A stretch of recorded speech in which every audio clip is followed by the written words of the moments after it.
नमस्तेस्तु महामाये श्रीपीठे सुरपूजिते शङ्खचक्रगदाहस्ते महालक्ष्मी नमोऽस्तुते।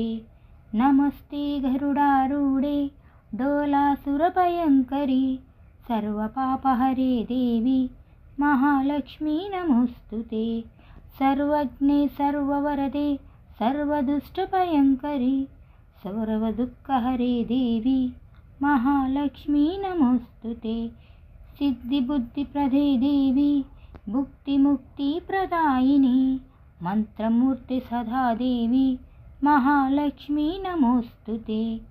आद्यन्तरहिते देवी आदिशक्ति महेश्वरी योगज्ञे योगसम्भूते महालक्ष्मी नमोऽस्तुते। सूक्ष्म सूक्ष्म महारौद्रे महाशक्ति महोदरे महापापहरे देवी महालक्ष्मी नमोऽस्तुते। पद्मासने स्थिते देवी परब्रह्मस्वरूपिणी परमेश्वरी जगन्नाथं महालक्ष्मी नमोऽस्तुते। श्वेतांबरे देवी नालंकरपूजिते जगत्स्थिते जगन्नाथं महालक्ष्मी नमोऽस्तुते।